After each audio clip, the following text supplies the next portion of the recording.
Señores, no es habitual que hagamos debates, cada vez menos, pero cuando tenemos la suerte de hacerlo entre dos personas que sostenemos tienen buenos argumentos y pueden explicar bien, sentimos que el sentido del programa se fortalece. ¿Cuál es el sentido del programa? Entender lo que sucede, tratar de traducir lo que pasa en la actualidad, en este caso en la Cámara, más allá de los títulos o de lo que nosotros mismos, los periodistas, contamos. Por eso agradecemos por venir tanto a Roberto Feletti, diputado, a quien hemos recibido aquí como viceministro de Economía, y a Federico Pinedo, jefe de bloque del PRO. ¿Seguís siendo jefe? Viejísimo diputado, todavía no me echaron. Bueno, es algo, ¿eh? Así que estamos es algo. Si tuvieras que contarle a la gente, desde tu perspectiva, ¿qué fue lo que sucedió durante estos días? ¿Qué se aprobó? ¿Qué te parece bueno? ¿Qué te parece grave? Si es que algo te pareciera eso. ¿Cómo lo definís? Yo creo que hay dos leyes muy brutales, que son una la de papel prensa y otra la de los peones rurales, que no es brutal por los derechos del trabajador, sino que es brutal por la división del sindicato, que es un sindicato opositor al gobierno. Entonces me parece que eso es como un llamado de atención a todo el movimiento obrero, que me pareció un poco más que fuerte. Y bueno, así que las dos cosas, en el caso de papel prensa yo lo veo como un intento de confiscación de una empresa privada. El gobierno lo que pretende es obligar a la empresa a hacer inversiones que ninguna empresa privada haría naturalmente, y si no las hace, la hace el Estado y le licúa su participación en los privados, con lo cual el Estado se queda con el control de la empresa sin pagarle nada a los dueños. Entonces, esto me parece que también es una cosa muy dura en el contexto de la guerra entre el gobierno y Clarín, que la víctima es la libertad de prensa en la Argentina. Roberto. Vamos por partes. Primero, papel prensa. Digo, primero hay que tener en cuenta que la ley o el proyecto de ley que termina siendo aprobado en diputados es un proyecto que llevaba 1 año y medio de trámite parlamentario, que pasó por un sistema de doble lectura. Pocas leyes pasan por un sistema de doble lectura, de audiencia pública, donde se expresaron muchos medios del interior que veían realmente restringido, por un rol monopólico de la empresa, su capacidad de acceder al insumo básico para editar.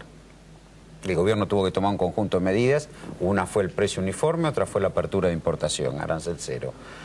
Por el otro, y esto sí me parece muy importante, no hay ninguna pretensión confiscatoria. Lo que hay es la pretensión de ampliar oferta, de hacer el conjunto de inversiones que permitan ampliar oferta. Durante muchos años, papel prensa operó para sus accionistas como un centro de costos, o sea, como un proveedor de insumo barato para ellos, disminuyendo al mínimo su rentabilidad y perjudicando la participación accionaria del Estado. Entonces, en tal caso, hubo un procedimiento confiscatorio hacia el Estado donde no se reconocían utilidades, porque ni siquiera las utilidades quedaban en la empresa, sino que funcionaba como centro de costos para la nación el Clarín. Ahora eso ha cambiado. La ley prevé un cambio distinto y una ampliación de oferta. Entonces, es difícil pensar, y digo, en un gobierno que se caracteriza por ampliar derechos, que audiencias públicas, reclamo de la prensa al interior y la posibilidad de ampliar oferta de papel prensa se piense como un cercenamiento a la libertad de prensa, cuando durante mucho tiempo fue centro de costo. Y respecto del Estatuto del Peón Rural es muy importante la consagración de derechos. Antes de que discutan por esto mismo, ¿me volvés a explicar, y por tanto le volvés a explicar a la gente, de qué se trata la ley desde tu perspectiva? Y te voy a pedir lo mismo después a vos, Federico, porque sí, bueno, detrás del título confiscatorio debe haber también alguna explicación. Explicar a la gente de qué se trata la ley como si nunca hubieran leído ni el título del asunto. Para el común de la gente lo que tiende esto a crear es una forma de regular lo que era un monopolio. Digo, en la Argentina la producción y venta de papel de diario, que es un insumo básico para que surjan diarios en todo el país, estaba monopolizado por 2 empresas cuyos dueños son los mismos dueños de Clarín y Nación, los principales periódicos de la Argentina. Es decir, como que alguien produce el insumo y a su vez tiene la terminal de la cadena, que es la emisión del diario. Eso provocaba un diferencial enorme al interior del país respecto del acceso a papel prensa y por lo tanto a ganar mercados desde el punto de vista comercial y para editar ideas desde el punto de vista gráfico de un montón de medios del interior del país. ¿Y cómo decís que el gobierno decide corregirlo? Esto tiende a corregirlo, primero definiéndolo como un insumo básico, crítico, que por lo tanto tiene que ser regulado. Segundo, garantizando el acceso libre sobre uniformidad de precios, de modo que el control del insumo a papel prensa no es decisivo para la rentabilidad de ningún diario. Esto es lo más importante que se establece en la ley. Y en tercer lugar, la garantía de oferta, porque nosotros podemos hacer esa declamación, pero la ley es letra muerta si no se garantiza el abastecimiento de papel prensa para todos los demandantes. Entonces, se establece regulaciones destinadas a producir las inversiones necesarias, que no se hicieron, por otra parte, para garantizar una oferta de papel prensa conforme a la demanda existente. Federico, ¿de qué se trata la ley para vos? Digo, para mí se trata de un proceso que el gobierno viene tratando de implementar desde hace bastante tiempo, que es quedarse con la empresa de papel prensa. Ese proceso fue tan violento, ¿se acuerdan las imágenes de Moreno con los guantes de box y toda esa cosa? Que los jueces que intervinieron le prohibieron a Moreno ingresar a la empresa por abuso de poder.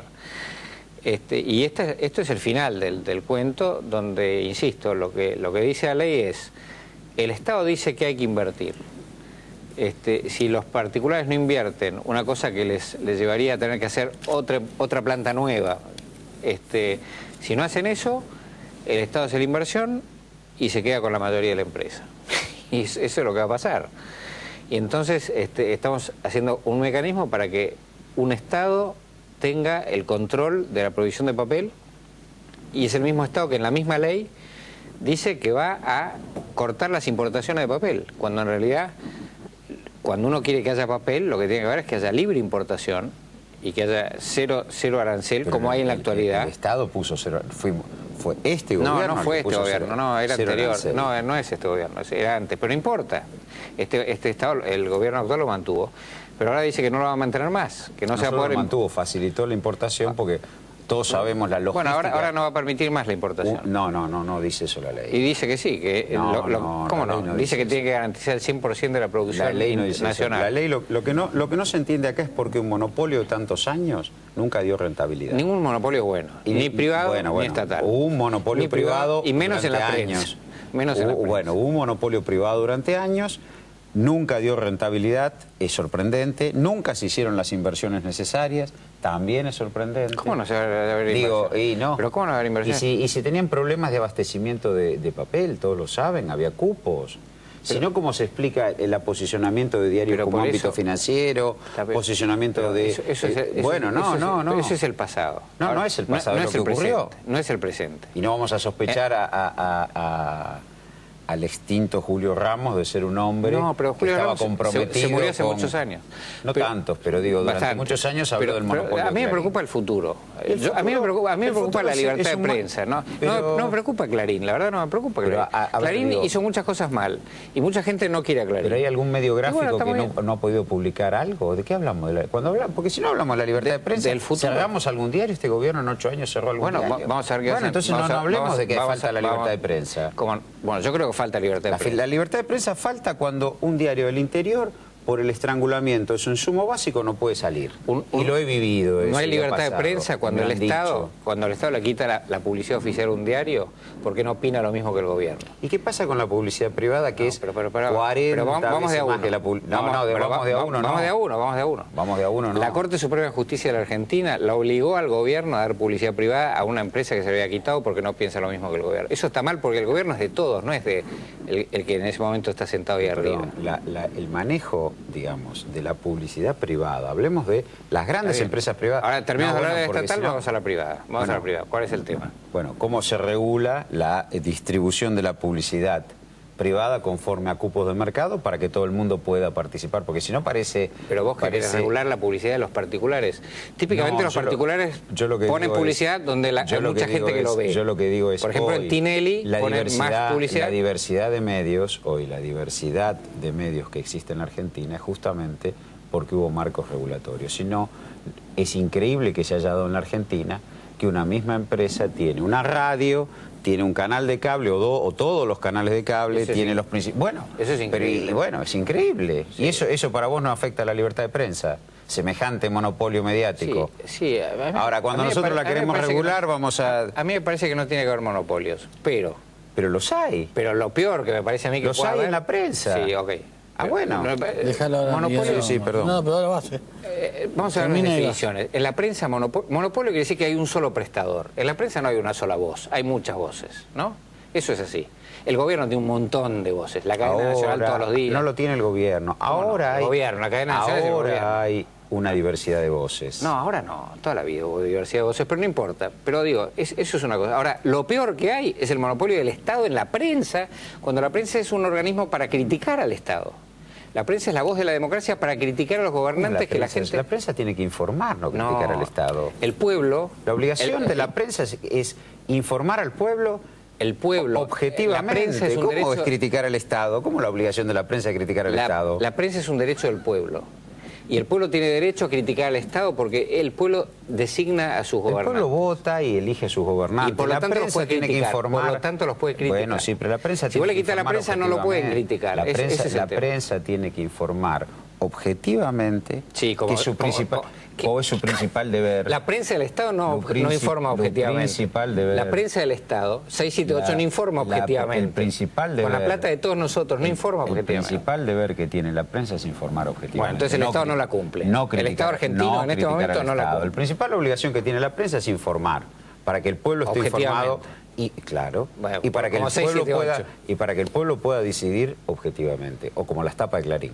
O como las tapas de Clarín. Bueno, las tapas de Clarín la ponen con la plata de Clarín. La 678 con la plata mía. Que las tapas de Clarín. No es lo mismo. No es lo mismo. Digo, si no vamos a creer acá... El Estado es de todos. Clarín no es de todos, pero el Estado es de todos. Si no vamos a creer acá que alguien que tiene radio, televisión abierta, cable, diarios del interior...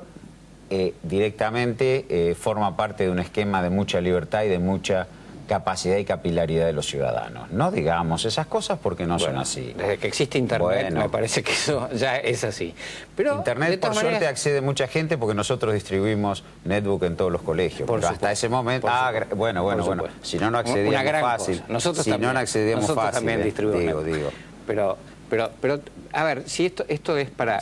mi preocupación es para adelante, para que la gente tenga libertad de prensa. Hemos puesto un marco regulatorio y un monopolio. Vamos a ver cómo funciona. Hemos puesto un marco regulatorio y un monopolio. Yo creo que lo que quiere es reemplazar un monopolio por un monopolio estatal que a mí en la prensa me parece lo peor que hay. No, nadie quiere reemplazar ningún monopolio. Ojalá yo me equivoque, los voy a aplaudir a ustedes. No hay ningún modelo en el mundo donde alguien que produce el insumo básico además lo procesa y tiene los diarios. El que tiene los diarios es el que monopoliza el papel de diario. Ojalá que ese no sea el gobierno. No existió en ninguna parte. Ojalá que ese no sea el ninguna gobierno. parte existió. Yo tengo una pregunta para cada uno y paso a otro tema porque han pasado... Ya dijimos eso. Aprobaron varias leyes. Sí, pero me quedé con una pregunta para cada uno sobre lo que se dijo, no sobre el proyecto en sí, sobre papel prensa.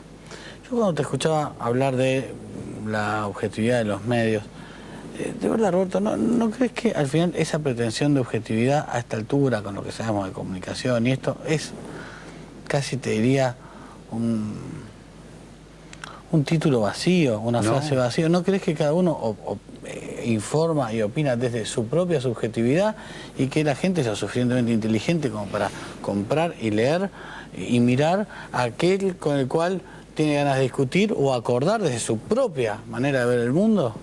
Pero, a ver, eso es convalidar una enorme asimetría en la capacidad de difundir ideas. Porque entonces, alguien que tiene mucho dinero... No, yo no digo que... Eso es convalidar una asimetría. Alguien que tiene mucho dinero... ¿Qué cosa es convalidar una asimetría? Y es una asimetría porque entonces un ciudadano común, para expresarse o si quiere difundir sus ideas, tiene que hacerlo a través del sistema político, de un partido político, a través de... quiere difundir ideología, tendrá que poder publicar un libro, publicar un artículo si lo dejan. Ahora, si alguien que tiene un monopolio mediático puede, a su arbitrio, nada más que porque tiene dinero y un monopolio mediático, difundir cualquier idea que se le ocurra, con alcance masivo a la ciudadanía, me parece que hay una asimetría.